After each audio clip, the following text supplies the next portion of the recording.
Welcome to BalletWise. My name is Michael Wise. I'm its host and its creator. Now, I've had an illustrious career as a principal dancer all over the world. I've been in big companies, small companies, good companies, and some bad ones. And over the years, I've had the opportunity to train multitudes of dancers that have gone on, and I've helped them move on into their professional careers. I've also helped dancers that are in their professional careers get reestablished and move on to higher levels. So this is an opportunity for you to hear the same information that I've been able to give to others to help them move forward. Now, today's subject is basically how do we get the most out of our ballet classes? Now, this isn't going to be a question of are you doing a tendu correctly, or are you doing your pliés correctly, or are your arms in the right position? This is more of how you go into that class and how you maximize what you're going to do. Now, we all know that in most ballet schools, depending on whether you're in your local school or whether you're in a professional school or whether you're an apprentice or you're actually in a company, we all understand that what we get out of that class matters. Now think about that. There is a social aspect to being in ballet class. You're there with your friends. There is that aspect of wanting to do well, but also you don't want to step on other people's toes. And that's where the problem happens. Ballet is one of the few art forms which is a singular art form for the person, but we do it in a communal or group way. So when you're in that class, don't look at yourself from the point of view of, I'm in here with all my friends and I don't want to make them feel bad. Why should that matter? They're your friends. They should love you anyway. When you're in a ballet class, your goal is to work at your highest level. Your goal is to maximize what that class has to offer.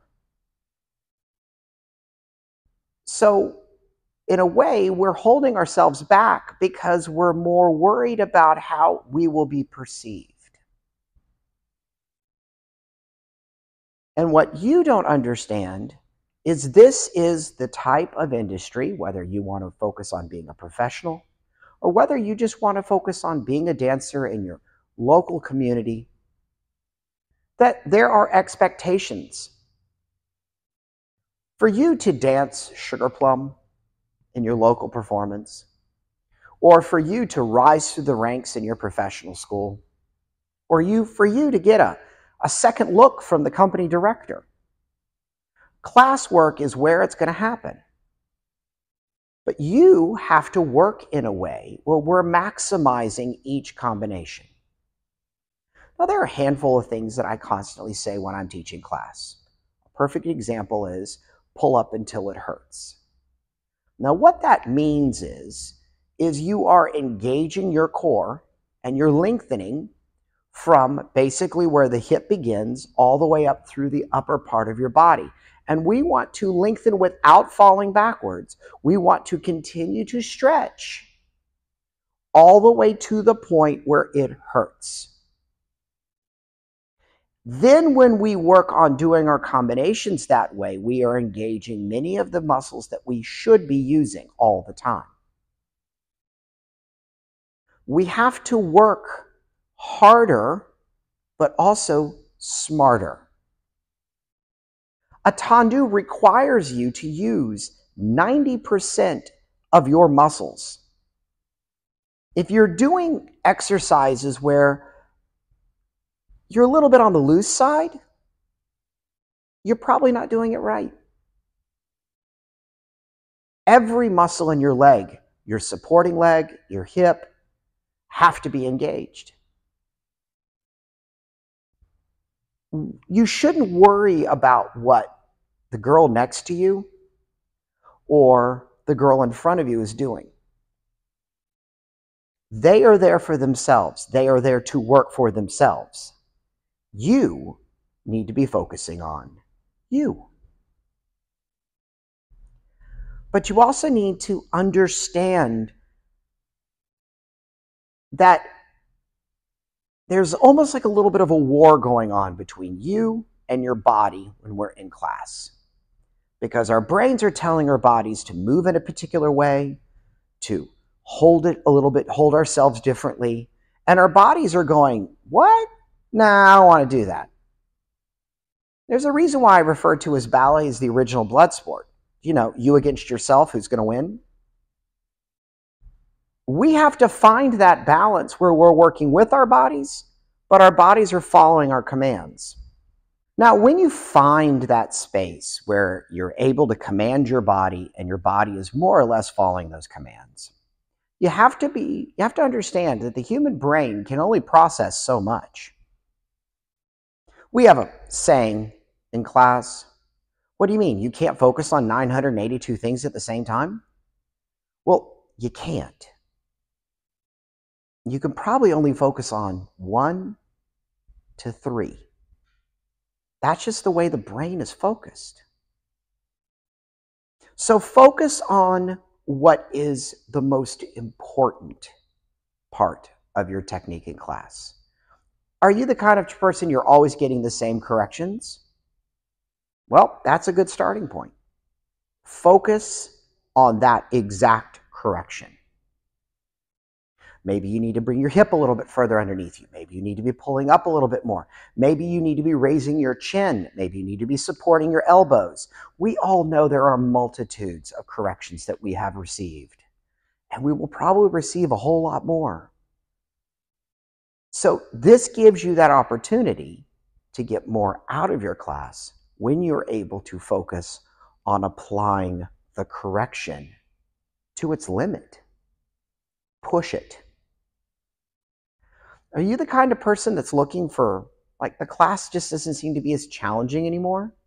Or you just don't feel like you're getting any better? Well, the way you get better is you start pushing yourself. I have a saying in my classes, simple combinations, but perfection expected. I'm looking, when I give my combinations in class, and I try to explain to people that I don't want to blow their brains out. I want them to do the technique perfect. So simplifying some things might help you. I realize that every teacher likes to give some combinations that are going to be a little bit more of a tongue twister in the brains, moving a little bit faster. And yes, we need to work on those things. But where you can really stand out and get the most out of class is taking apart those combinations and working on the pieces. You know, is it the assemblée? Is it the glissades that you need to work on? Set yourself in a position where you actually understand what you're doing. Don't take for granted that combination. You know, quite often, one of the mistakes that a lot of people make in class is, oh yeah, I already know that combination, and then they end up messing up the whole thing. It's because we get complacent, we get comfortable. And ballet isn't supposed to always be comfortable. We always want to be in a position where we're working and pushing ourselves so that we are just slightly uncomfortable. You probably already know this. Well, here we go. This is going to hurt, and you go do it. That means that you're working in a way that pushes the body, that pushes you physically, which is what we have to do. If you're looking for a new challenge, instead of just trying to figure out how many pirouettes you can do, focus on doing 2 pirouettes and stopping on half toe and holding it. Work on balancing those pirouettes. You have multitudes of opportunities within a ballet class to take an existing combination or group of technical things and focus and work on each of them. Now, I'm not saying you have to do everything all at once. I'm saying you need to be targeted and focused. You know where your own weaknesses are. I mean, I know where my weaknesses are. We all have weaknesses. There is no such thing as a perfect dancer. But this wonderful art form allows us to better ourselves through working these ways. I'm not telling you to be difficult in class. I'm not telling you to be dismissive to the teacher. What I'm asking you to do is do the combination the way the teacher wants it done. And then you can go off in the corner and do the whole thing on releve. There's nothing wrong with that. Now, our goal here is to get the most out of what the class has to offer. Our goal here is not to be a bad or dismissive student. Now, this whole thing is not a question of whether you have a good teacher or a bad teacher. What I want you to focus on is what you can get out of that class. You have to be confident. You have to know what you want. And you can't be afraid to work for it. Now, there are a lot of people out there in social media that will tell you how to do everything in ballet, technically right or wrong. And there's some good ones, and there's some really bad ones. And I'm not here to sit here and point fingers at anyone, but what I want you to understand is if you want to be a better dancer, you have to make that decision. Then you have to start making goals, and then you have to work in a particular way where you're challenging yourself. Start focusing on the simple things. Then work up to creating something out of that space. Perfect example. Probably in your school, you're doing your fondue combinations on flat.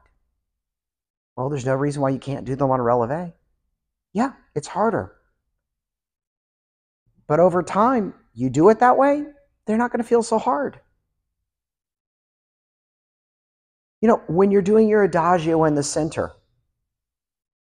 take the time and maybe releve and see if you can hold it a little bit. When you're doing your jumps, of course we have to be on the music, but maybe take the time to go over to the side and work on jumping higher. When you're doing your pirouettes, don't just focus on how many you can do, but focusing on balancing it out. We all know what that looks like. Do you think the best turners in the world just woke up one morning and they could do their pirouettes and slow them down at the very, very end and just stand there and look at you? No, that took practice. I know. I've done that. And it took a lot of work and years of work. And I loved every minute of it. But I wasn't afraid of the work. The work was my friend.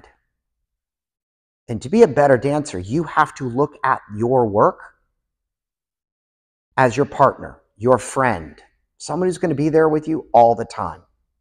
Sometimes it's going to fall apart and you got to pick it back up. And other times it's going to save your rear end. So be mindful